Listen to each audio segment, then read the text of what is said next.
저 아줌마 착골 좀 봐. 딱 봐도 폐차인데 소위 고무 따위가 무슨 좋은 차를 타겠어? 찜통 같은 위병소 옆에 방치된 여성을 조롱하던 병사들. 그러나 그 찰나 그녀가 집어든 검은색 보안 전화기에서 싸늘한 목소리가 쏟아져 나왔다. 마 윤서연이다. 지금 위병소 앞이다. 5분 줄 테니 튀어나와. 도대체 이 여성은 누구였을까요? 영상 보시기 전에 구독과 좋아요 꼭 눌러주시면 영상 제작에 큰 힘이 됩니다. 여러분이 주시는 소중한 응원 더 멋진 이야기로 보답해드립니다. 자, 시작하겠습니다. 강원도 인제군의 8월은 태안이 자결하며 끓고 있었다. 개발 2여면의 깊은 골짜기에 위치한 육군 제1희 보병사단 을지부대는 무성한 소나무 숲과 함께 따가운 여름 햇볕에 달궈지고 있었다. 부대 정문 앞 2차선 아스팔트 도로 위로 한 대의 낡은 세단이 천천히 접근해 멈춰섰다. 미인의 착지에 곳곳에 흠이 많고 공포가 살짝 찌그러졌지만 엔진 소리만큼은 아주 우렁찼다. 운전석 문이 열리고 한 여성이 딴에 내렸다. 그녀는 허름한 갈색 등산복 사나이를 입고 있었다. 시장에서 3만 원이면 살 수 있는 저렴한 옷차림이었다. 머리는 깔끔하게 뒤로 넘겨 묶었고 눈가에는 짙은색 선글라스가 씌워 있었다. 선글라스 또한 유엔이 꿰친에 싸구려 제품처럼 보였다. 그녀의 손에는 낡은 손가방 하나가 들어 있었는데 안에는 음료 몇 병과 조촐한 주전부리가 들어 있었다.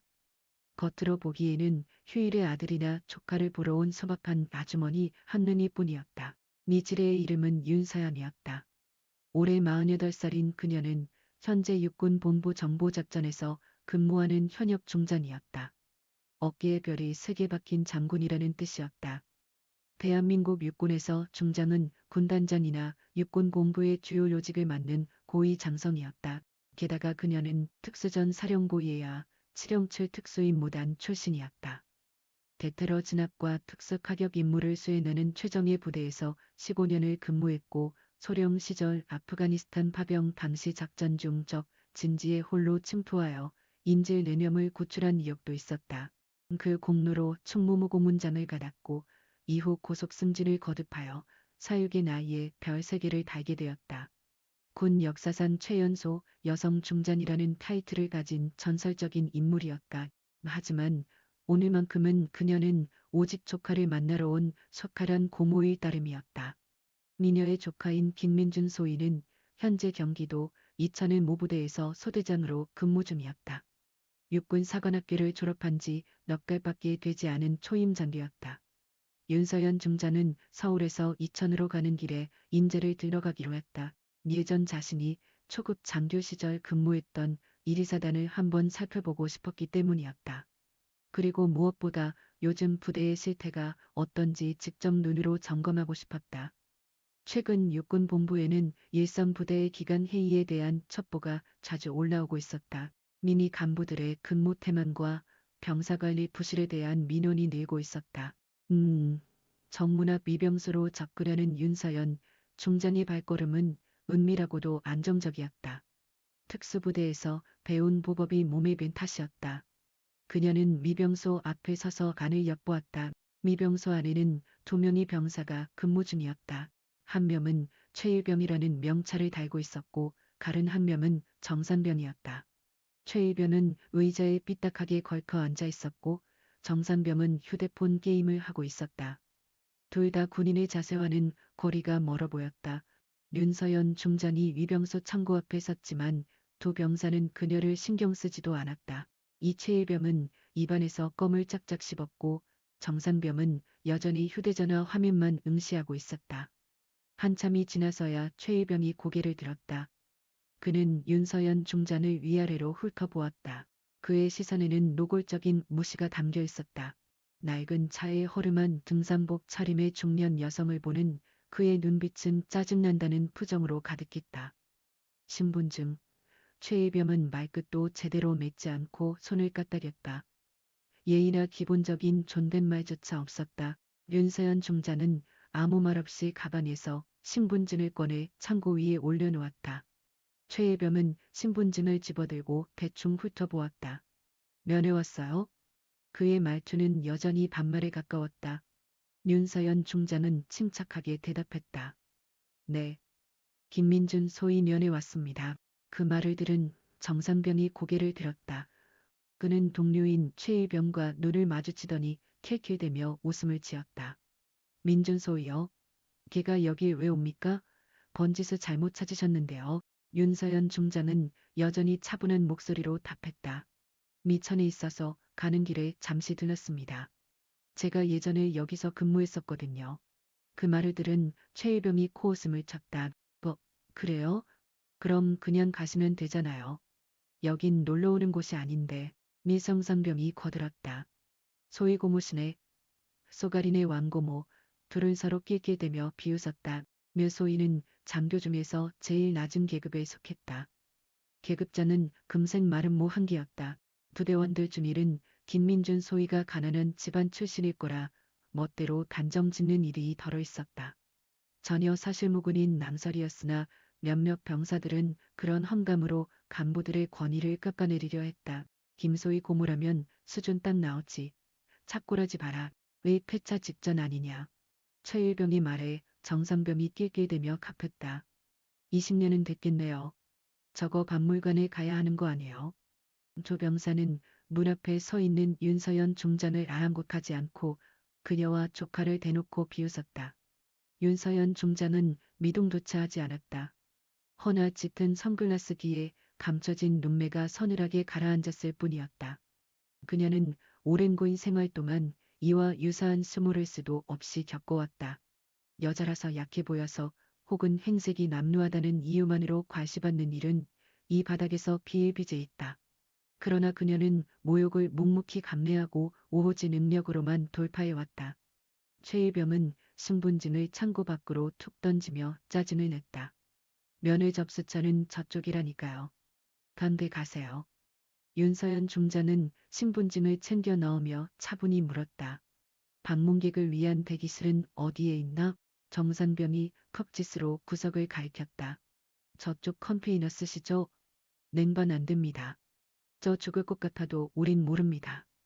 윤서연 중장은 말없이 고개를 끄덕인 뒤 그들이 일러준 곳으로 발걸음을 옮겼다. 멀어지는 뒷모습에 대고 최일병이 투덜거렸다. 별 이상은 아줌마 다 보겠네. 군부대가 만만한가? 정상병도 거들었다. 밖에서 온 사람들 기본 상식이 없네요. 군대를 우습게 알고 둘은 다시 낄낄대며 자기들만의 수다를 떨기 시작했다. 윤서연 중장은 등 뒤의 비난을 전부 들었으나 반응하지 않았다. 병사들이 가리킨 장소는 폐기 직전의 낡은 컨테이너였다. 칠이 가 벗겨져 흉하게 녹이스럽고 문짝은 위태롭게 흔들렸다. 문을 열자마자 찜통 같은 열기가 숨을 턱 막아왔다. 냉방기는커녕 부채 하나 없었다. 네 손가락만한 창문이 달려 있었으나 통풍은 전혀 되지 않았다. 낡은 의자와 테이블만 덩그러니 놓여 있었다. 윤서연 중장은 자리에 앉아 가방을 무릎 위에 가지런히 두었다. 손목시계를 보니 시각은 오후 2시 30분을 가리켰다. 미 이후의 하루 중 가장 뜨거운 때였다. 실내 온도는 체감상 40도를 훌쩍 웃돌고 있었다. 그러나 그녀는 미동도 없었다. 과거 이라크 파병 시절 50도를 넘나드는 열사의 땅에서 임무를 완수했던 기억을 떠올리면 이 정도 더위는 견딜 만한 것이었다. 네 시간이 지체되었다.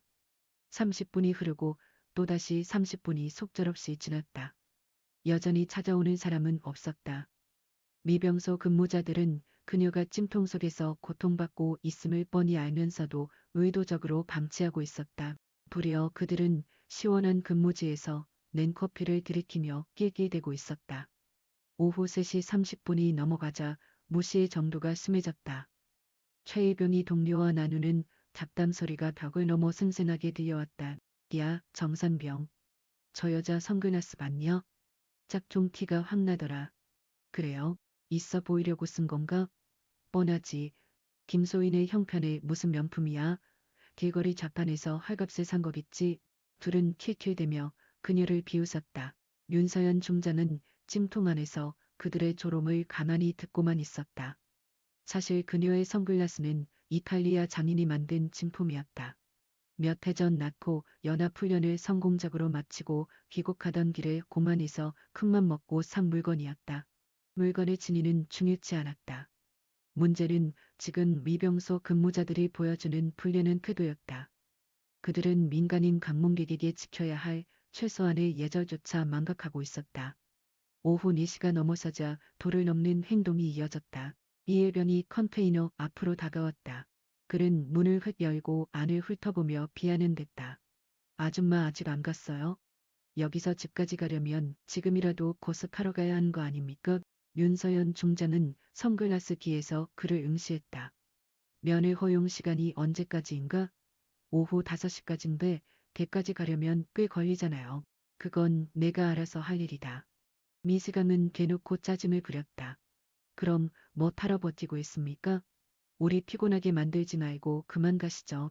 그는 문을 쾅 닫으려다 멈칫하고는 다시 안을 빤히 쳐다보았다. 기가가 신혼도 확실치 않은 외부인이 영내에 이렇게 죽치고 있으면 우리 입장이 난처해집니다. 거동 수상자로 산부에 보고하기 전에 조용히 나가시는 게 신상에 좋을 겁니다. 니느느는 소리에 윤서연 총장의 분위기가 급변했다. 검을 렌즈를 뚫고 나올 듯한 서늘한 색이었다. 최이병은 그 기세에 눌려 순간 흠칫했으나 이내 아무렇지 않은 척 문을 닫아버렸다. 윤서연 중장은 천천히 안경을 벗어 들었다. 그녀의 눈동자는 짙은 흑갈색으로 빛나고 있었으며 그 눈매에는 오랜 세월 사선을 넘나들며 다져진 장군의 위엄과 예리함이 서려 있었다. 미들에 적진 깊숙이 침투의 단독 임무를 수행하던 감시의 살기 어린 눈빛이었다. 삶과 죽음의 경계에서 티끌 같은 방심도 허용치 않건 그 냉혹함이 고스란히 배어 있었다. 미는 가방 안쪽에서 단말기를 꺼내 들었다. 투박한 검은색 보안폰이었다. 합참에서 고위 장성에게만 지급하는 비와 통신용 특수 장비였다. 그녀는 휴대폰 연락처 목록을 검색하여 통화 버튼을 눌렀다. 연결음이 몇 번 간 뒤 수화기 너머 응답이 왔다. 접니다. 저 윤서연입니다. 수화기 저편에 짧은 정적이 감돌았다. 이내 꽤 강한한 목소리가 퍼져나왔다. 장군님 무슨 일이십니까? 전화를 받은 건 이 군단장인 장민호 중장이었다. 별 3개를 간 군단장이었다. 그는 예전 윤서연 대장이 흥미연합사령부에서 부사령관으로 복무하던 정시 비서실장으로 그녀를 보좌해 일했던 측근이었다. 그때 윤서연 대장은 준장이었고 장민호는 대령이었다. 10년이 지난 윤서연은 별 4개의 대장이 되었고 장민호는 별 3개의 중장이 되어 군관을 통솔하고 있었다. 윤서연 대장의 목소리는 춥고 냉정했다. 장장군, 나본 사령부 후문 경비실 통제구역이다. 예? 대장님께서 왜 그곳에 여기 경계병력들에게 거수자 취급받고 있다. 안나절 동안 임시대기 장소에 갖춰져 있는데 누구도 보고 안 하더군. 3분 내로 사태 해결에 통화 끝났다. 윤서연 대장은 스마트폰을 주머니 넣고 다시 뿔테 안경을 썼다. 미니는 소파에 기대 가만히 눈 감았다. 낡은 에어컨 돌아가는 소리만이 대기실 안을 채웠다. 잠시 뒤 본 사령부 예하가 발칵 뒤집힐 것이라는 사실을 경비대의 그 병사는 전혀 몰랐다. 조립 시 휴게실 안의 열기는 퍽이 막힐 정도로 뜨거웠다. 정오 1시가 지나가자 태양은 아주 맹렬을 잡고 낡은 가건물은 달궈진 냄비처럼 슬내를 찌고 있었다. 철판을 살짝만 스쳐도 껍질이 벗겨 질 듯한 온도가 전해졌다. 틈새로 새어 들어온 외풍은 끈적했고 차라리 습한 기운만 불어넣었다. 민간인이라면 5분도 견디기 벅찬 상황이었다. 윤서연 대장은 자리를 지킨 채 꼼짝도 하지 않았다. 땀방울이 턱을 지나 떨어졌지만 그녀는 소매깃으로 훔치지 않았다. 원피스는 벌써 비에 젖은 듯했지만 그녀의 눈빛에는 힘듦의 흔적이 조금도 없었다. 그녀는 옛날 이라크 아르빌 파병지 지역에서 임무를 전개할 때 섭씨 48구의 흑무지 한복판에서 5영시간 넘게 정찰 작전을 지속한 적이 있었다. 식량 하루에 한 픽씩만 제공받으며 적의 보급 기지를 정찰했던 당시를 회상하느니 수준은 버틸만했다. 그러나 핵심은 온도가 아니었다. 핵심은 현재 이 부대가 보여주고 있는 근무 태만과 방문객의 상한 오만한 행동이었다.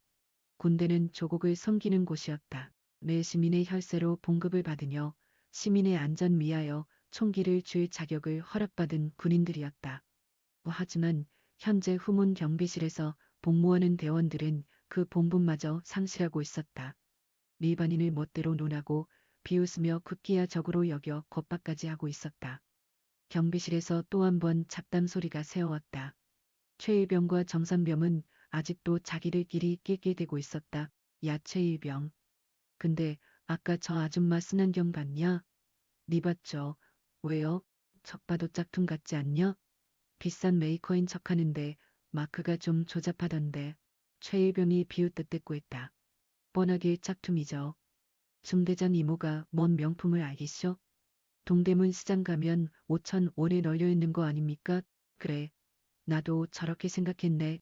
부자인 척하려고 달고 온 것 같은데 웃기네. 두 병사는 한동안 웃었다. 놈들의 목소리는 대기실까지 또렷하게 들렸다.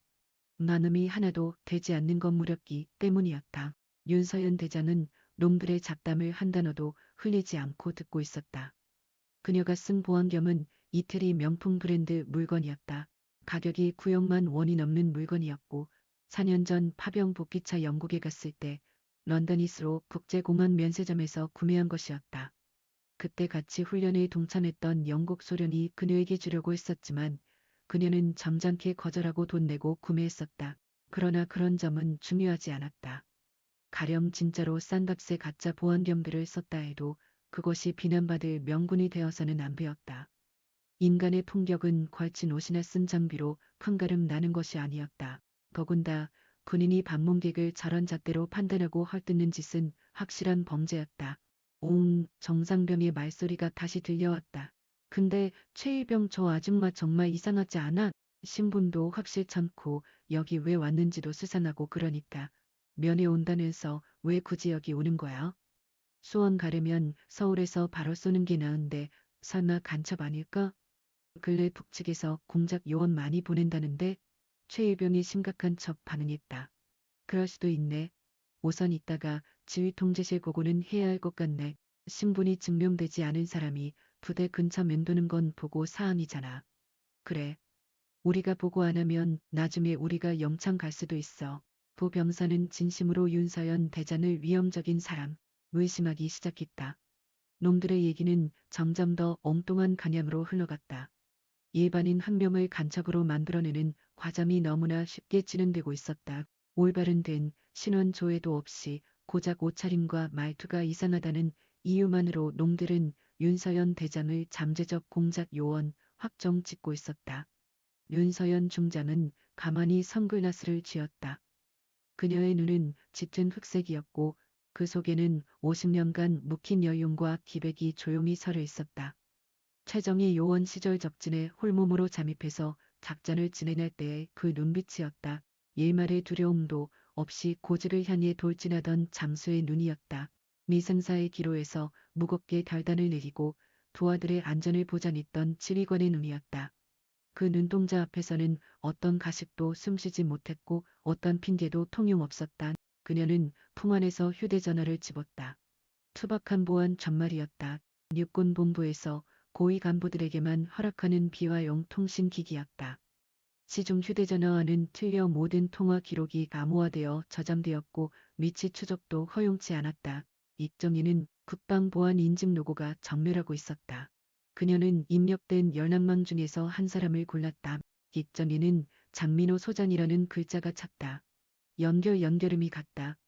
또 오, 수신자가 통화를 열었다. 말하십시오. 이리사단장 소장 장민호입니다. 톤 높이는 차분했었다. 사단을 통솔하는 지휘관답게 정제된 폰이었다. 허나 그 평온함은 곧 부서질 운명이었다. 윤서연 중장은 굵고 단호하게 뱉었다. 나 윤서연일세. 미세하기 넘어 정적이 감돌았다. 딱 잘라 3초간의 정적이었다. 이윽고 급박히 거친 숨 호흡 소리가 났다. 장민호 소장은 확실히 숨을 참은 뒤에 다시 깊게 몰아쉬었다. 그의 말소리가 다시 들려올 때는 급격히 떨리고 있었다. 선배님, 윤서연 중장님 본인이십니까? 맞는데. 죄송합니다. 제가 발신을 미처 체크하지 못했습니다. 무슨 일 전화를 하셨습니까? 장민호 소장이 어투 속엔 공포와 위기감이 서려 있었다. 그는 육군 본부의 고위장성이 갑자기 본인에게 연락을 취해온 영문을 파악할 수 없었다. 윤서연 중장은 평소에 현장 시찰을 가더라도 먼저 문서를 고르고 약속을 했다. 그런 장군이 별다른 예고, 연락 없이 대뜸 전화를 건다는 것은 예사롭지 않은 일이었다. 윤서연 중장의 목소리는 춥고 싸늘했다. 현재 내가 어디 있는지 아나? 미안하지만 모릅니다요. 이리사단 위병소다. 아, 예, 위병소요. 정말 그곳이십니까? 맞다. 니살. 구체적으론 정문 위병소 옆 컨테이너 면회실 안에 있다. 댄미노 소장의 숨결이 다시 한번 가빠져 왔다. 그는 사태를 이해하려 힘쓰는 것 같았다. 선배님께서 왜 거기에 계십니까? 뭐 설마 이전에 통보를 하셨는데 제가 미리 체크하지 못한 거입니까? 아니야. 미리 연락은 하지 않았다. 조카 면회 가는 길에 잠시 들렸다. 조카분 면회라니 다행입니다. 하운데 왜 위병소 대기실에 계십니까? 제가 당장 모시러 가겠습니다. 윤서연 중장은 잠시 말을 멈춤. 그리고 조용히 입을 떼었다.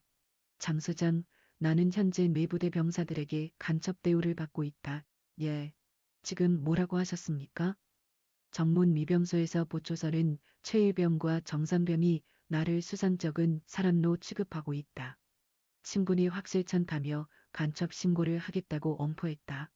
게다가 1시간 넘게 이사원에 같은 컨테이너에 가둬뒀다. 박민호 소장의 말소리가 떨렸다. 절대 그럴 리 없어요. 당장 바로 확인하겠습니다. 확인할 이유 없다. 내가 몸소 겪은 일이다. 네 부대 병사들은 민간인을 막대하고 있다. 반말과 비아냥과 공갈까지 하였다. 이것이 대한민국 국군의 현주소냐? 죽을 죄입니다. 입이 열개라도 저희 과실입니다. 과실로 넘길 사안이 아니다. 이것은 기관의 부재다. 기부대는 현재 국민을 섬기는 군대가 아니라 국민을 하대하는 깡패가 되어가고 있다. 장민호 소장은 침묵해야 했다. 그는 옛날 윤서연 중장 아래서 복무할 때 그녀의 기질을 잘 알고 있었다. 니니는 결코 부풀리지 않는 군인이었다. 그녀가 전하는 말은 언제나 팩트였고 그녀가 내리는 결정은 언제나 옳았다.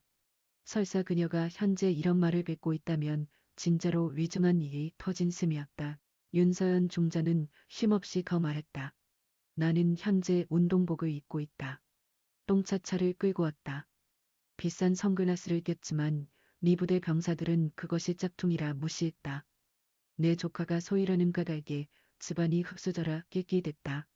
이것이 구민의 자제냐? 이것이 자네가 통솔하는 부대의 민낯이냐? 할 말이 전혀 없습니다. 당장 조치하겠습니다. 윤서연 중장의 목소리가 더욱 사늘히 식었다. 5분 내로 정문으로 와라. 와서 상황을 종료해. 난 1~5분 내로 내 눈에 띄지 않는다면 나는 바로 육군본부 감찰실에 신고해서 특별감찰을 진행할 것이다. 네 부대뿐만 아니라 미 녀석도 조사 대상이 될 것이다. 알겠습니다. 지금 바로 튀어가겠습니다. 5분이다. 네 초라도 늦으면 자비란 건 없다. 윤서연 중장은 통화를 끊었다. 그녀는 핸드폰을 가방에 넣고 다시 선글라스를 썼다. 그리고 손목 시계를 쳐다봤다. 오후 4시 17분쯤이었다. 5분 뒤면 4시 21분이 될 터이었다. 컨테이너 갓에서는 아직도 최일병과 정상병이 멍청하게 떠들고 있었다. 그들은 자신들이 방금 누구를 건드렸는지 전혀 모르고 있었다. 자신들이 첩자로 의심한 사람이 그 세계를 단 중장이라는 사실을 꿈에도 짐작하지 못했다. 자신들이 비웃던 여성이 대한민국 육군 역사상 최단기로 중장에 오른 친화적인 특수부대 출신이라는 것도 몰랐다. 윤서연 중장은 묵묵히 앉아 시간을 재기 시작했다. 1분이 흘렀다. 2분이 흘렀다. 3분이 흘렀다. 그녀의 안색에는 아무런 동료가 없었다. 오직 그녀의 눈빛만이 점차 더 매서워지고 있었다. 매 4분쯤 되었을 때 저 멀리서 사이렌 소리가 울려오기 시작했다. 미약했지만 확실한 소리였다. 게다가 그 소리는 점차 가까워지고 있었다. 미열병과 정상병도 그 소리를 들은 눈치였다. 미병소에서 다급한 목소리가 빌렸다. 야 뭐야 저 소리 사이렌 아니냐? 맞는데 무슨 일 있다? 훈련도 없는데. 두 병사는 위병소 밖으로 나와 그대 내면을 쳐다보았다. 사이렌 소리는 점차 커졌고 이제는 차량 엔진 소리마저 들렸다. 여러 개의 차량이 급속히 접근하고 있었다. 윤서연 중장은 시계를 다시 체크했다. 오후 4시 21분이었다. 딱 맞게 4분이 지났다. 장민호 소장은 시간을 맞출 것 같았다. 그녀는 자리에서 일어나 컨테이너 문을 열고 밖으로 나갔다. 따가운 햇살이 그녀를 비추었지만 그녀는 전혀 아랑곳 않았다. 그대 내측에서 검은색 승용차 한 대가 먼지를 휘날리며 달려오고 있었다. 그 뒤를 헌병대 오토바이 4대가 뒤쫓고 있었다. 니느석근은 부대 내 그 점을 훨씬 위관하고 있었다. 최일병과 정상병은 그 모습을 멍하니 쳐다보고 있었다. 오후 4시 22분 정각 검은색 승용차가 미병소 앞에 급멈춤했다. 뒷바퀴에서 하얀 연기가 솟아올랐다. 차문이 열리기도 전에 안에서 한 남자가 뛰쳐나왔다. 그는 전투복 간추가 풀려 있었고 모자도 제대로 쓰지 못한 꼴이었다. 그의 어깨에는 별 2개가 또렷하게 빛나고 있었다. 이리사단장 장민호 소장이었다. 미는 윤서연 중장을 보자마자 그 자리에 엎드려 거소 격리를 바쳤다. 그의 목소리가 연병장 전체에 메아리 쳤다. 충성 이리사단장 소장 장민호 윤서연 중장님께 경례. 5분이라는 시간이 막 넘었다. 하지만 그것으로 끝이 아니었다. 이제 진짜 태풍이 몰아칠 참이었다. 장민호 소장이 차에서 내리는 순간 주변의 공기가 얼어붙었다. 별 2개를 단 사단장이 이렇게 급하게 움직이는 것은 전시상언이 아니고서는 있을 수 없는 일이었다.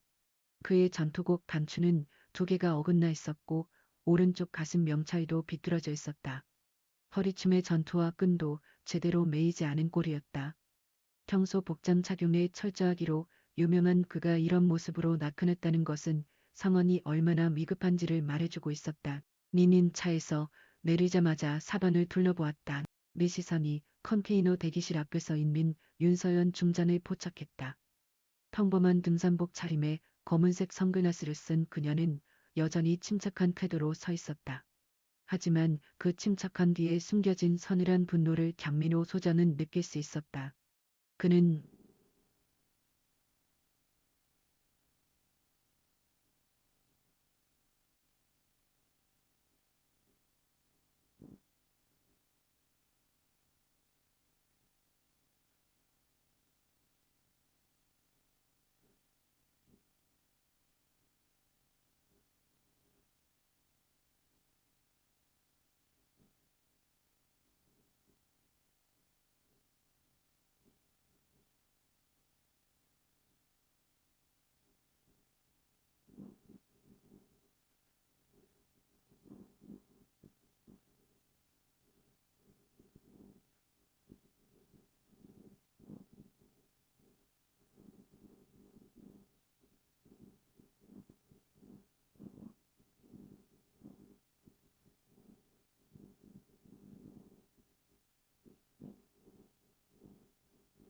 오메노 소장은 곧장 윤서연 중장에게 달려가 그녀 앞 이은 지점에서 멈춰섰다. 그리고 바로 엎드려 거소 경례를 올렸다. 경례 자세는 완벽했다. 오른손은 눈썹 끝에 정확히 닿았고 손가락은 일직선으로 모아져 있었다. 미상체는 15도 각도로 숙여져 있었고 시선은 윤서연 중장의 발끝을 향하고 있었다. 충성 1위사단장 소장 장민호 윤서연 중장님께 경례. 그의 목소리는 크고 또렷했다. 연병장 전체에 울려 퍼질 정도였다. 위병소에서 근무하던 최일병과 정상병은 그 외침을 듣고 몸이 굳어버렸다. 리중장이라는 단어가 그들의 귓속으로 파고들었다. 중장은 별 3개를 단 장군이었다. 군단장이나 육군 본부의 핵심 보직을 맡는 최고의 장성이었다. 미얀민국 육군 전체에서 중장은 손으로 꼽을 정도로 적었다. 그리고 지금 그들 앞에 중장이 서 있었다. 최일병의 손에서 소총이 떨어졌다. K2 소총이 콘크리트 바닥에 부딪히며 둔탁한 소리를 냈다. 정상병은 입을 벌린 채 말을 잇지 못했다. 그의 얼굴은 충백하게 질렸고 이마에서는 땀이 흘러내렸다. 두 병사는 자신들이 지난 1시간 동안 무엇을 했는지 깨닫기 시작했다. 그들이 첩자로 의심하고 조롱했던 여성이 별 3개를 단 중장이었다. 그들이 컨테이너에 방치했던 사람이 육군 본부의 실세였다. 그들이 무시하고 비웃었던 대상이 대한민국 육군 역사상 최연소 여성 중전이었다. 윤서연 중전은 선글라스를 벗었다. 그녀의 눈이 장민호 소장을 내려다보았다. 그 눈빛은 차가웠지만 감정을 드러내지 않았다. 그녀는 천천히 입을 열었다. 밀어넣어라. 내 충성. 장민호 소장이 경례를 끝내고 일어섰다. 그는 정자세로 서서 윤서연 중장을 쳐다보았다. 그의 눈에는 죄송함과 당혹감이 가득했다. 장민호 소장은 본인의 부대 안에서 이토록 끔찍한 사건이 터졌음을 도저히 믿지 못했다. 게다가 피해자가 자신의 스승이자 군 수뇌부의 핵심 인사라는 점이 사패를 걷잡을 수 없게 만들었다. 윤서연 중장이 입을 열었다. 장 소장, 자네 부대 군기가 겨우 요 모양인가? 송구합니다. 입이 열개라도 할 말이 없습니다. 사과를 받자는 게 아니라 내실을 묻는 거다. 자네 부하들이 민간인을 막대하는 게 평소의 모습인가? 장민호 소장은 입을 뗄 수 없었다. 그는 항상 자신의 부대가 군기가 확립되어 있다고 자부했었다. 수시로 불시 검열을 진행했고 간부 회의에서 장병 인성 교육을 지시했다. 그러나 지금 이 상황은 그 모든 노력이 헛수고였음을 증명하고 있었다. 부대의 얼굴인 위병소 상태가 이 지경이라면 보이지 않는 곳에서는 얼마나 썩어 문드러져 있을지 가늠조차 되지 않았다. 윤서연 중전이 차갑게 덧붙였다. 내가 이곳 위병소 앞에 도착한 시각은 정확히 14시 30분이었다. 근무자에게 신분증을 보여주며 조카를 보러 왔다고 용무를 밝혔다. 그때부터 현재까지 대략 2시간 정도가 흘렀다. 그 시간 동안 자네 부하들이 내게 어떤 대우를 했는지 짐작이 나가나 죄송하지만 상세한 내용은 파악하지 못했습니다. 그럼 내가 읊어주지. 첫째, 막말과 무시.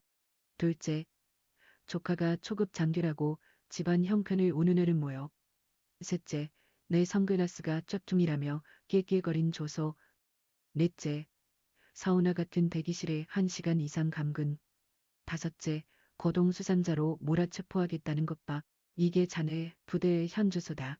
장민호 소장의 낯빛이 흑빛으로 가래갔다. 그는 사태가 자신이 짐작했던 범위를 아득히 넘어섰음을 직감했다. 단순한 근무 태만이나 견해 정도가 아니었다. 이것은 지휘체계의 총체적인 난맥산이었다. 국민을 향한 봉사정신, 기초적인 도덕성, 그리고 군인의 본분마저 완전히 박살나 있었다. 그때 헌병 기동대 바이크 2대가 정문 앞에 급제동했다. 헌병들이 기민하게 내려놓았다. 그들의 팔에는 군기 건립을 뜻하는 완전히 빛나고 있었다. 장민호 소장이 출동하면서 헌병 병력까지 호출한 것이었다. 내설에서는 검은색 승합차 한 대가 미끄러지듯 들어왔다. 이 사련에서 하차한 인원들은 정부 영관급 지휘관들이었다. 무공화를 어깨에 올린 고위 장교들이었다. 사단 참모장 정연수 대령, 미의의 작전참모 최진혁 중령, 인사참모 오재원 중령, 헌병대장 류성민 중령 등 핵심 참모진이 집계했다. 그들은 영문을 모른 채 주위를 둘러보며 어리둥절해했다. 사단장이 위병소로 극화되었다는 보고를 듣고 추격해온 것이었다. 그러나 구체적인 상황은 누구에게도 전파되지 않았다. 그들은 평범한 등산복을 입은 중변 여성 앞에서 고개 숙인 사단장을 목격하고 경악했다. 참모장 정연수 대령이 조심스레 접근하여 장민호 소장 곁을 지켰다. 그리고 낮은 음성으로 여쭈었다. 지휘관님, 무슨 상황입니까? 장민호 소장은 말없이 고개짓으로 윤서연 중장 쪽을 지목했다. 미 정연수 대령의 시선이 그녀에게 향했다. 아웃도어 차림을 한 평범한 아주머니였다. 외관상 특이한 점은 발견할 수 없었다. 그러나 그녀의 안관을 마주한 찰나 정연수 대령은 반사적으로 얼어붙었다. 미승민은 묵은 전장의 살기가 감돌고 있었다. 민간인의 눈빛이 아니었다. 무인, 그것도 평생을 야전에서 굴러온 베테랑 군인의 눈이었다. 윤서연 중장이 장민호 소장에게 질문했다. 저 인원들은 누군가? 사단 주요 참모들입니다.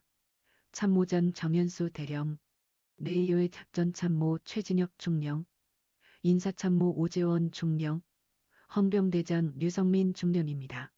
윤서연 중장은 말없이 그들을 응시했다. 미명의 고급 장교들은 그녀의 서늘한 시선 아래서 바짝 긴장했다. 그들도 이 여인의 기세가 예사롭지 않음을 감지하고 있었다. 사단장이 이토록 커둥지둥 갈려왔다는 건 그녀가 대단한 실세라는 방증이었다. 윤서연 중장이 짧게 명했다. 전 병력 집합시켜. 장민호 소장이 지체 없이 복찬했다. 꼭 참모장, 정문 앞 연병장이 전원 집합시켜. 말겠습니다. 충성. 정연수 대령이 즉각 참모들에게 전파했다. 헌병들이 통제를 시작하자 어수선하던 위병소가 금세 정리되었다.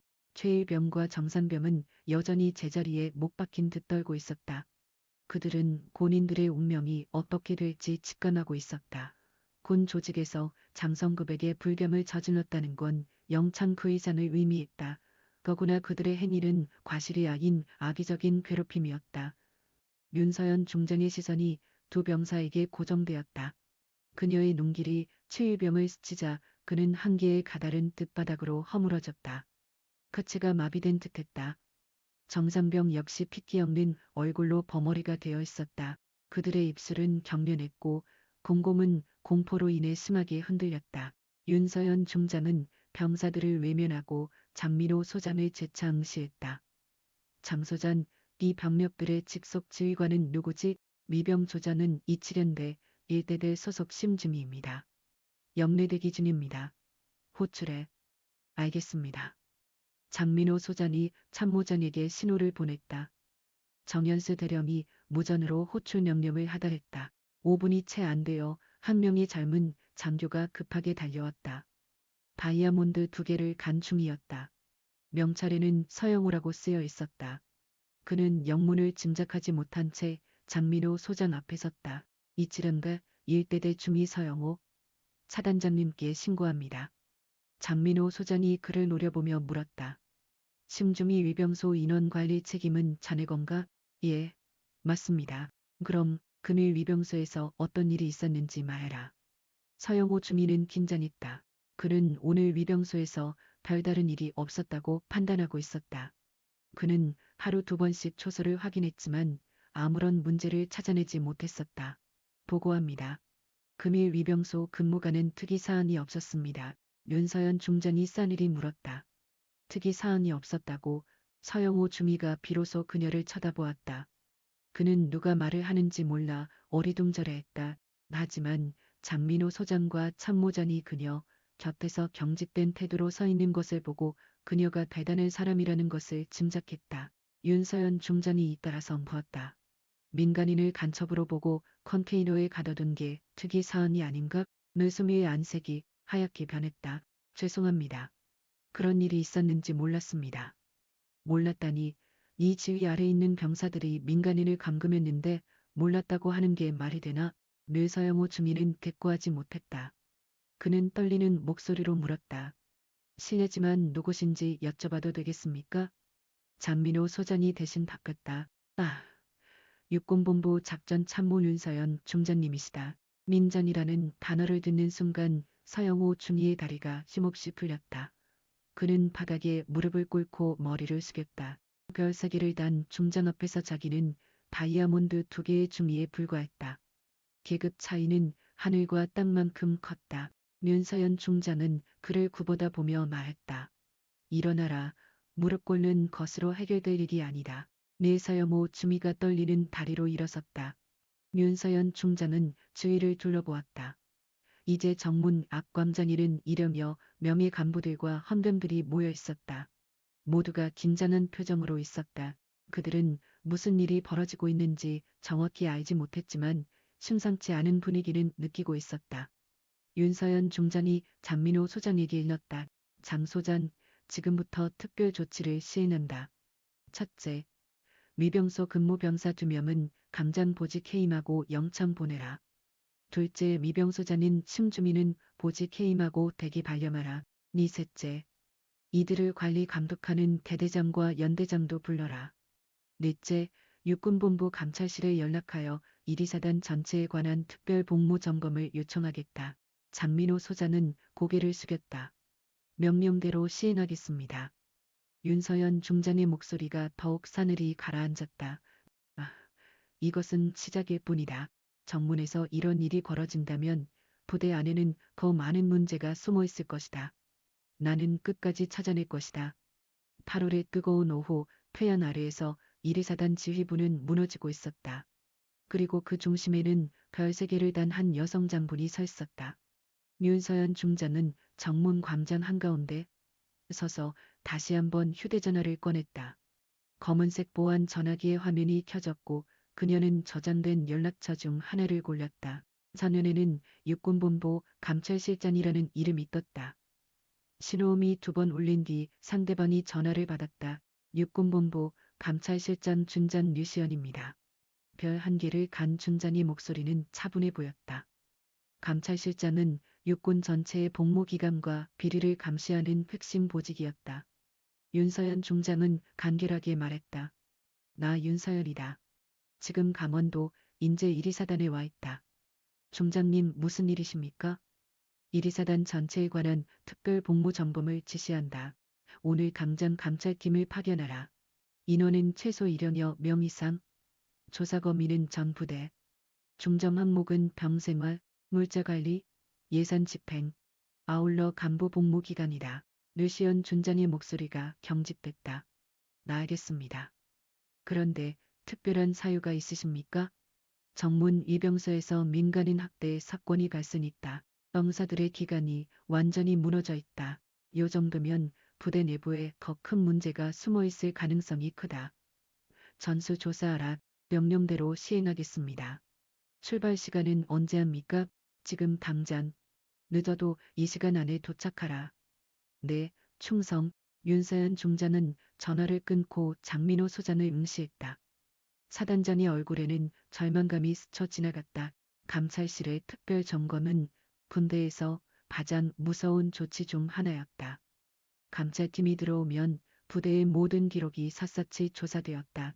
작전 일지, 예산 집행 내역, 물자 수불복, 휴가 기록, 징계 기록까지 전부 다가 감찰 대상이었다.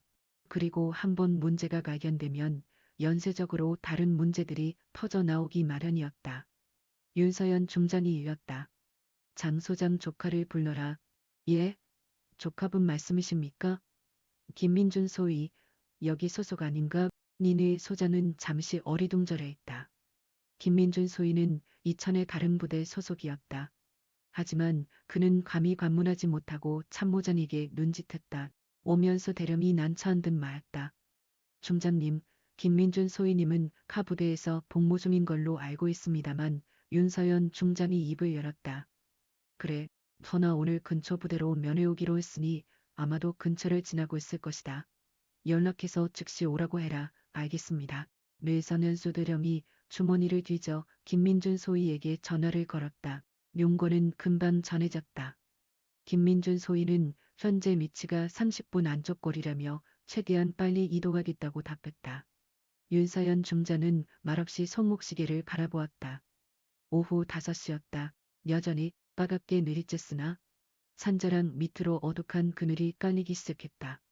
장소장, 지휘관들 강장 집합시켜야. 예, 늘 심성. 장민호 소장이 즉각 참모진에게 눈짓했다. 정연수 대령이 무전기에 대고 소리쳤다. 미 간시 뒤 2명의 지휘관이 헐레벌떡 뛰어왔다. 민경 중령 계급장을 달고 있었고 가른산에는 대렵장을 간채였다. 이칠보병 연대 1대대장 중령 민경석과 이칠보병 연대장 대령 유상우이었다. 두 사람은 작전복을 입은 채 급하게 뛰어왔는지 거친 숨을 몰아쉬고 있었다. 민경석 중령이 먼저 장민호 소장에게 다갔다. 1대대장 중령 민경석 사단장님께 신고합니다. 류상훈 대령도 거수령리를 했다. 이칠연대장 대령 류상훈 서단장님께 신고합니다. 민호 소장이 두 부하를 가리키며 윤서연 중장을 향해 보고했다. 임정님, 이칠연대장 류상훈 대령과 1대대장 민경석 중령입니다. 두 사람은 그 순간 윤서연 중장의 모습을 발견했다. 사복 차림의 중년 여성이 어째서 이 엄중한 자리에 서 있는지 의아할 따름이었다. 그러나 사단장이 그녀에게 중장님이라 호칭하는 걸 듣자 표정이 얼어붙었다. 중장은 별이 셋이다. 까마득하게 높은 하늘 같은 상관이었다. 윤서연 중장이 두 사람을 쏘아보았다. 나는 육군본부 작전참모 윤서연 중장이다. 두 장교는 황급히 격리를 붙였다. 충성. 윤서연 중장은 차갑게 그들을 내려다보며 물었다. 유 대령, 니네온데 미병소에서 금일 어떤 사태가 벌어졌는지 아나? 유상훈 대령은 식은땀을 흘렸다. 송구하오나 아직 보고받지 못했습니다.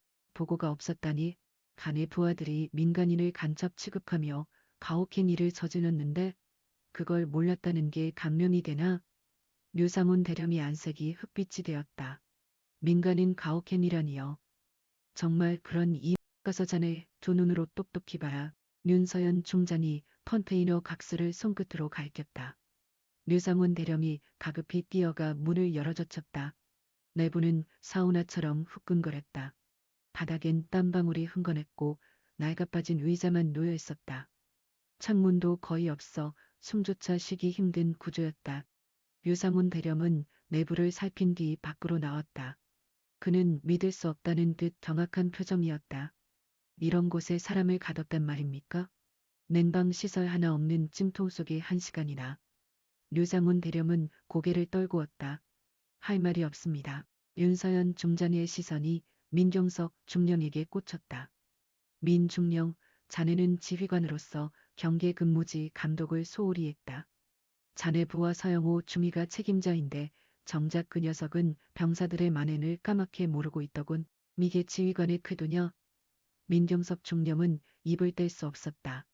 그는 통상 미병소 순찰을 원리를 이외에 돌았으나 수박 부탈기식이었다. 이외 초병들의 근무 기간이나 대민, 지원 태도에 대해서는 세밀하게 점검하지 않았던 것이다. 간지, 품 문제만 없으면 그만이라 여겼다. 윤서연 중장이 서리빨처럼 말했다.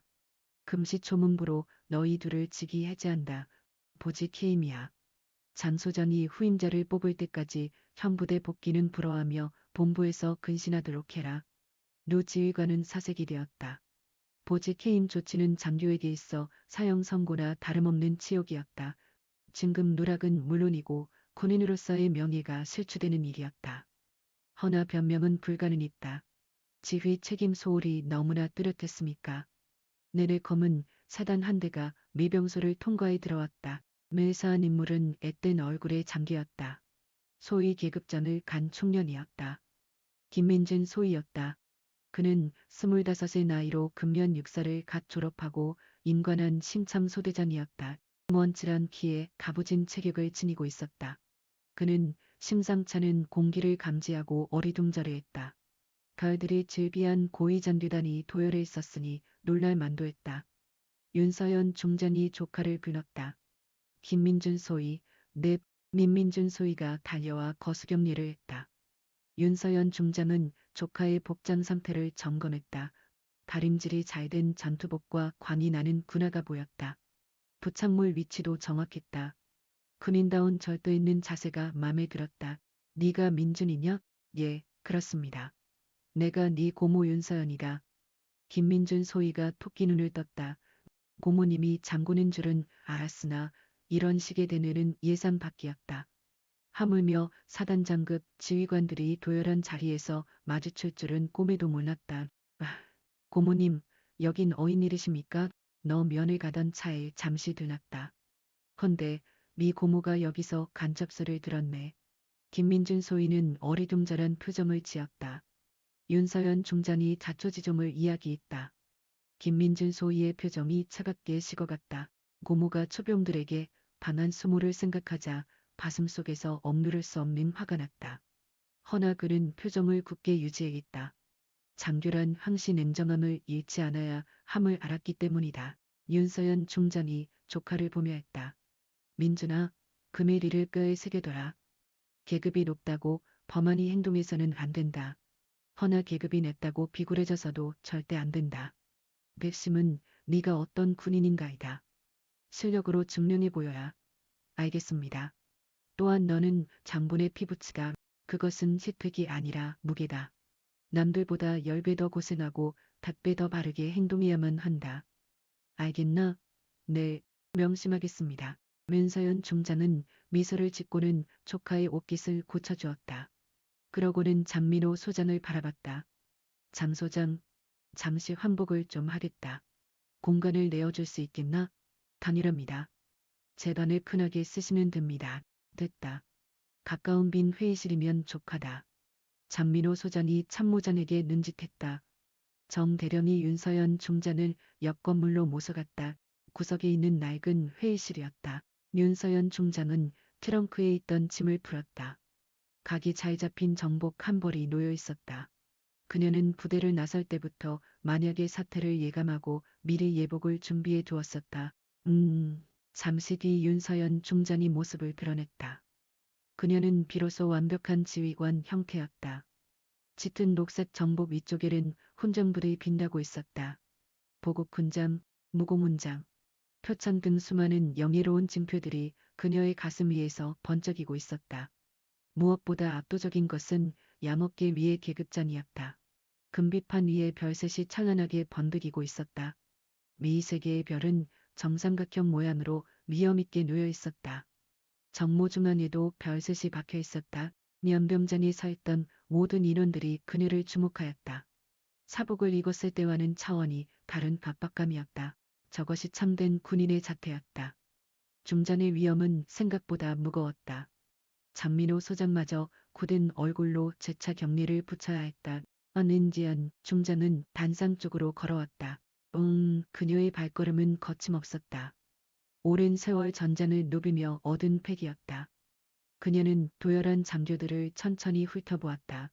사단장, 참모들, 지휘관, 참모진 등 전원이 그녀의 눈빛을 피하지 못하고 얼어붙었다. 현 시간부로 불시 검열을 명한다. 민익부대 검열관이 곧 이곳을 당도할 것이다. 오기 전에 내가 먼저 상태를 점검하겠다. 윤서연 중장이 참모장을 불렀다. 정 대령, 민년도 부대 운영 자금 장부를 가져오게. 필히 정비비와 복지비, 부식비 부부를 상세하게. 정연수 대령이 안색이 변했다. 지금 바로 대령하랍니까? 그래, 즉시 가져와. 네, 알겠습니다. 정 대령이 밖으로 뛰었다. 윤서연 중장은 작전 담당인 최진혁 중령을 찾았다. 최 중령 작년 하반기 사건 일지들을 가져와라. 군기위관 가혹행위, 안전사고 등 전체 내역. 알겠습니다. 최진혁 중령이 달려갔다. 윤서연 중장은 인사참모인 오재원 중령에게 명령했다. 오 중령 장교 휴가 승인 배장과 출파 현황 장부를 가져오라. 필히 휴일 당직 편성표도. 알겠습니다. 오재원 중령이 나갔다. 이제 현장에는 장민호 소장과 소수 인원들만 있었다. 윤서연 중장은 장민호 소장을 응시했다. 장 소장, 자네가 지휘관을 맡은 지 얼마나 되었지? 2년 좀 넘었습니다. 1년 넘게 부대를 이끌면서 부대 출입구가 엉망인 것을 몰랐던가? 장민호 소장은 입을 떼지 못했다. 윤서연 중장이 말을 이어나갔다. 문제는 입구뿐이 아닐 테지. 내 눈이 닿지 않는 곳에 곧썩은 부분들이 숨어 있다.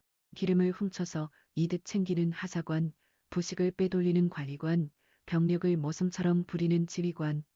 이 전부가 내 코앞에서 벌어지고 있었군. 장민호 소장의 이마에서 식은땀이 떨어졌다. 드릴 말씀이 없습니다. 얼마 뒤 참모장이 서류 박스를 안고 복귀했다. 네, 작전 참모와 인사 참모도 각각 파일을 챙겨서 왔다. 윤서연 중장은 문서들을 꼼꼼히 살피기 시작했다. 그녀의 눈빛이 날카롭게 숫자를 쫓았다. 오랜 기간 분수 업무를 맡은 노하우가 있었기에 어디가 잘못된 것인지 한눈에 파악할 수 있었다. 정비비 내역을 보니 지난 분기보다 지출액이 평균 대비 15% 늘어났다. 반면에 훈련 차량 기동 실적은 도리어 줄어들었다. 이것은 무엇을 뜻하는가? 낸니 참모장이 우물쭈물하며 해명했다. 아마도 동계 차량 예열을 위한 추가 소모가 예열로 20%나 사라진다고 말이 되나? 이것은 누군가 기름을 횡령하고 있다는 뜻이다. 참모장은 입을 다물 수밖에 없었다. 윤서연 중장은 가른 파일을 집어들었다. 봉사들을 보니 자재비 측정 금액이 일반 시세보다 30% 비싸. 왜 이래? 그곳은 격오지 지역이라 위험비가 측정되어서 수당으로 30%가 붙는다고. 네 시내에서 여기까지 배송비가 얼마나 드는지 아나? 이것은 건설업체와 계약관 사이에 빚돈 거래가 있다는 말이다. 윤서연 중장의 어조는 더욱더 싸늘해졌다. 그녀는 사건 기록들도 체크했다. 안전사고, 부산이 이번 주에만 5이다. 저것은 부대 안기강 회의와 필연적인 인과가 있다. 병사들이 한계점을 넘고 있다는 증거다. 그녀는 차트를 던져놓고 장민호 소장을 차갑게 쏘아보았다. 민호 소장, 이 조직은 무너지고 있다. 머리부터 발끝까지 싹스가. 나는 오늘 이곳에서 겪은 일을 결코 넘기지 않을 것이다. 그리고 반드시 대가를 치를 것이다. 내가 산 너머로 넘어가 버렸다. 연병장 위로 싸늘한 공기가 내려앉고 있었다. 저녁 7시가 되자 상급 부대에서 출동한 수사팀이 당도했다. 및 기사 지프차 2대가 정문을 통과해왔다. 차에서 내린 요원들은 전부 제복을 입고 있었다. 헌변이라는 글씨가 각인된 하얀색 헬멧이었다. 책임은 류시연 중장이 맡고왔다. 미살은 별 1개를 단 장성이었지만 수사단장이라는 직책의 파워는 별 2개인 지휘관과 동급었다. 그의 곁을 사령부의 법무관 대위, 중위, 상사 등 10명의 수사관들이 지켰다. 류시연 중장이 윤서연 중전을 발견해 거수격리하였다. 수사단장 중장 류시연 사령관께 신고드립니다. 수사팀 총 11명 집결했습니다. 믿음 있다. 바로 수색에 돌입하라. 핵심 타겟은 흔정반 부조리 은폐 의혹, 간부 식비 횡령 의혹, 편향 및 보급품 누락 여부, 내무생활 여건이다. 지식으로 수행하겠습니다. 류시연 중장이 몸을 돌려 수사관들에게 오더를 주었다. 수사관들은 세 조로 쪼개졌다. 한 조는 보안 감사를 진행하고 남은 조는 간부 신문과 수설 확인을 나갔다. 그들은 본인 차량에서 태블릿과 캠코더, 측정기 등을 챙겼다. 작은 흔적도 남김없이 찾은의 태세였다. 윤서연 중장은 장민호 소장에게 전했다. 연민호 소장, 수사팀에게 무조건적 지원하세요. 모든 자료를 요구대로 전부 공개하고 모든 신문에 거짓 없이 응하세요. 네, 충성. 수사가 개시되자 영내 분위기 얼어붙다. 전 처부의 참모장들이 카이를 안고 바삐 움직였다. 미율 수사관들은 최근 1년치의 전체 장부를 압수했다.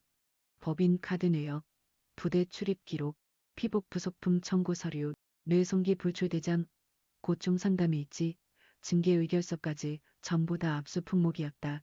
윤서연 중장은 수사팀이 뒤지른 사이 후문 초소 쪽을 향해 갔다. 내시경과 정산병은 벌써 법무부에 넘겨져서 징계관이 같아진 뒤였다.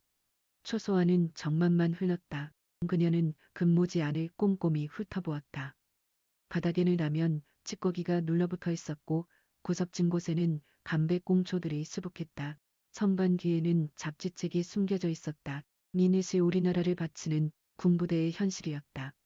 그녀는 옆에 간이육의 공간으로 갔다.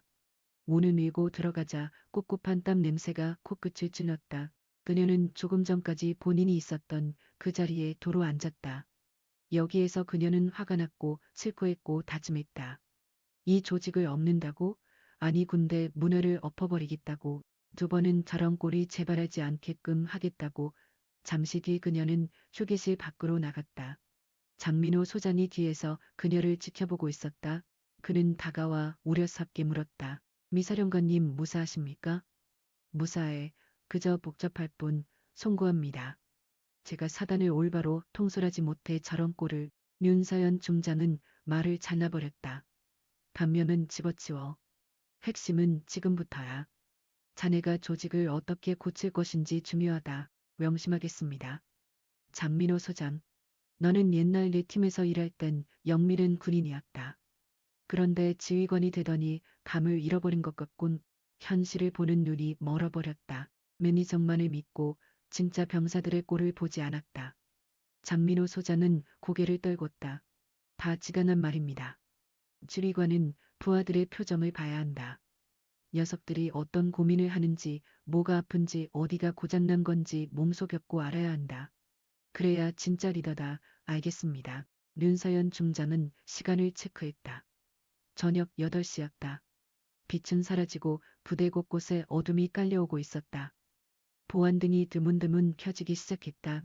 그녀는 조카인 김민준 소위를 찾았다. 김민준 소위가 뛰어왔다. 사령관님 찾으셨나요? 그래. 잠시 대화 좀 하다. 두 사람은 막사 의자에 가만히 앉았다. 여름의 밤 공기는 시원했다. 숲에서 내려오는 바람은 낮의 열기를 식혀주고 있었다. 윤서연 중장이 먼저 말을 꺼냈다. 민준아, 이번 일을 보고 어떤 느낌이 들었니? 민민준 소위는 한참 고민하다가 대답했다. 제 스스로가 한심했습니다. 제가 만약 사령관님 조카가 아니라는 것을 알았다면 저도 딴 병사들 마냥 방관했을지 모른다는 생각이 들었습니다. 윤서연 중장은 조카의 덤덤함에 미소했다. 솔직한 답변이다. 민간은 다들 힘 앞에 약하다. 지위가 높으면 굽신대고 낮으면 하대한다. 그치만 그것은 틀려먹음보다. 타인을 평가하는 척도는 직위가 아니라 성품이어야 한다. 기억하겠습니다. 너는 내 피부치다. 이것을 항시 잊지 마라. 허나 이것이 벼슬이라고 착각하지는 마라. 이것은 무거운 짐이다. 너는 동기 장교들보다 10배 더 고생해야 한다. 2배 더 노력을 기울여야 한다. 그래야 동료들이 너를 진심으로 따른다. 알겠어요.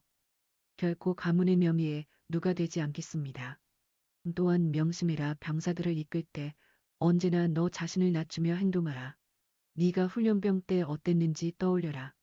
그들도 귀한 집 자식이고 가족이다. 막대하면 절대 안 된다. 알겠습니다. 윤서연 중장은 조카의 머리를 쓰다듬다. 넌 훌륭한 군인이 될 거다. 난 네가 자랑스럽다. 님이란인다. 고모님. 두 사람은 한참 묵묵히 저녁노를 바라다 보았다. 달빛이 환히 비치고 있었다. 서울에서는 볼 수 없는 밝은 달빛이었다.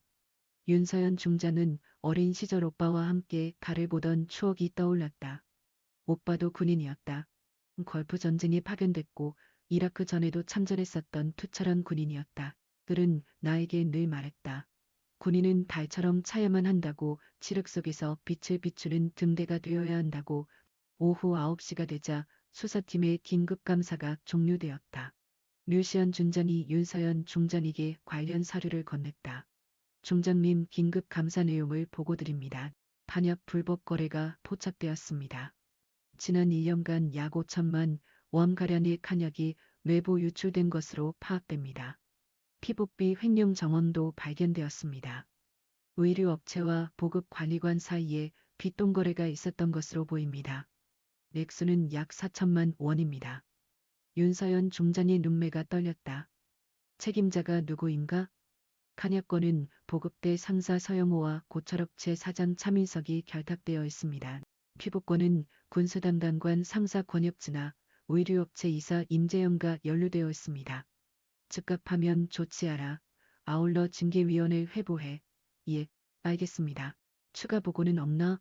그대 안전시설도 확인했는데 초소와 탄약고가 위험해 보입니다. 시건장치 고장난 곳이 2곳, 미미쌌더만 훼손이 심각한 곳이 4곳입니다. 창고관리도 엉망진창입니다. 윤서연 중장은 장민호 소장을 쏘아보았다. 장 소장 봤는가? 예, 봤습니다요. 다음 주까지 모두 보소해라. 자재가 필요하면 군수사령에 연락해라. 내 이름 되면 줄 거다. 나 알겠습니다. 수사팀은 밤새도록 신문을 이어갈 생각이었다. 당분간 3주 동안 부대의 상주의 모든 서류를 뒤져볼 작정이었다. 윤서연 중장을 류시연 중장에게 지시했다. 류 중장 이번 감사는 은밀히 해라. 쥐새끼도 도망가지 않게. 비리에 연루된 자들은 잡아넣고 신고한 병사는 포상하라. 지시대로 수행하겠습니다. 오전 1시가 넘자 윤서연 중장은 본부로 복귀할 채비를 했다. 그녀는 다시 운동복을 걸쳐 입었다. 예복은 트렁크 뒀다. 장민호 소장이 따라오려 했지만 그녀는 만류했다. 장 소장, 자는 부대 남아서 사태를 해결해라. 지금부터 완벽한 일이 사단을 재건해야 한다. 예, 알겠습니다요. 아울러 행정반 개원들 충원은 꼼꼼하게 검토해라. 오직 훈련 열애자라고 해서 행정 보내지 마라. 행정반은 부대의 머리다. 가장 똑똑하고 사명감 넘친 병사를 선발해라. 알겠습니다. 윤서연 중장은 세단에 탔었다. 검은 차는 악셀을 밟자 처치가 미끄러졌지만 곧 출발하였다. 그녀는 선루프 열고서 하늘을 올려다보았다. 미사관실 안에는 당직 사관들이 근무를 시작했다. 그들은 굳은 표정이 앉아 하늘을 응시하고 있었다. 빠릿빠릿 행동을 서로에게 지시했다. 단 한순간 만에 변화된 풍경이었다. 윤서연 중장은 차를 급하게 몰았다. 미병소 지나면서 백미러로 부대를 쳐다보았다. 미리단의 조명들이 안개 속에서 희미하게 보였다. 저곳에서 수만 명의 청춘들이 지금 이 순간 조국을 수호하고 있었다.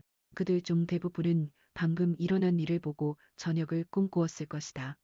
일부는 분노하였을 것이다. 그러나 마침내 전원이 커다란 진실을 알았을 것이다. 군대는 권력으로만 돌아가는 곳이 아니라는 것을 니니니니님가라 본부 방향으로 달렸다. 밤길은 무서웠지만 가로등 빛이 길을 비추고 있었다. 윤서연 중장은 라디오를 끈 채 지난 시간을 곱씹어 보았다. 내새벽에 일어날 때만 해도 그저 휴가를 떠나러 가는 소박한 일탈이라고 여겼었다. 그러나 갑자기 방문 1위 사단에서 그녀는 조직의 부패한 점을 또다시 보게 되었다. 그래서 이것을 도려내기 위해 칼을 들었다. 늘 30분쯤 지났는지 스마트폰이 떨렸다. 박민호 소장이었다. 중장님, 저 장민호입니다. 왜 전화해? 현재 간부 긴급 소집을 거었습니다. 전 간부에게 그를 관련한 일을 경고하고 내일부터 1위 사단이 완전히 바뀔 것인지 알렸습니다. 그러자 간부들의 태도가 변했습니다. 이제서야 진정한 된 군인이 무엇인지 깨달은 것 같습니다. 윤서연 중장은 흐뭇하다는 듯 미소를 지어 보였다. 좋구나. 그 마음을 잊지 마라. 예, 중장님 진짜 고맙습니다. 님이 중장님께서 오신 일은 우리들에게 큰 행운이었습니다. 행운이 아니다. 기회였다. 두 번은 같은 일이 없도록 해라. 니 주의하겠습니다. 통화를 끄고 윤서연 중장은 다시 전방을 주시했다. 본부까지는 고작 30분쯤이 더 가면 되었다. 그녀는 노래를 껐다. 빗방울 소리가 울려 퍼졌다. 모차르트의 작은 소야곡이었다. 경쾌한 클래식 선율이 내관을 감쌌다. 반년이 지나 1위 사단은 확실히 새로운 분위기로 바뀌어 있었다. 훈련 물자 잘도와 부식비 착복으로 적발된 간부진들은 법원 판결로 엄중 처벌을 받았다. 초소에서 방문객을 모욕한 최일병과 정상병은 헌병대에 넘겨져서 영창을 갔다.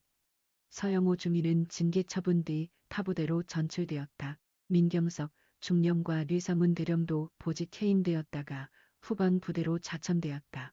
장민호 소장은 부조리 척결에 최선을 다했다. 그는 매일 초소를 몰래 순찰했고 병사들의 고충들을 듣는 자리를 만들었다. 내무반 환경을 정부 보수했고 급식의 질도 크게 개선했다. 무엇보다 지휘관의 태도가 변했다. 권위로 부하들을 누르는 것이 아니라 사람 대 사람으로 대우하는 풍토가 뿌리내리기 시작했다. 김민준 소위는 고모의 조언들을 기억해냈다. 그는 본인이 장군의 혈육이란 사실을 부정하진 않았으나 티를 내지도 않았다. 항상 성실히 맡은 바를 했다. 아침 구보 훈련에 제일 먼저 뛰쳐나갔고 연병장에 제일 늦게까지 머물렀다. 병사들은 그런 그를 보며 진심으로 따르게 되었다. 계급장 덕분이 아니라 그의 솔선수범 때문이었다. 윤서연 중장은 그 뒤에도 종종 예하 부대를 몰래 시찰했다. 이 사전 연락도 없이 수수한 복장으로 부대 근처를 돌아다녔다. 미병소 대원들이 방문객을 어떻게 맞이하는지, 부대 속 대원들이 어떤 모습으로 근무하는지 눈으로 점검했다. 내 흑점이 포착되면 바로 시점했다. 육군 본부에서는 1위 사단 사고를 빌미로 정군의 병영생활 혁신 명령을 내렸다.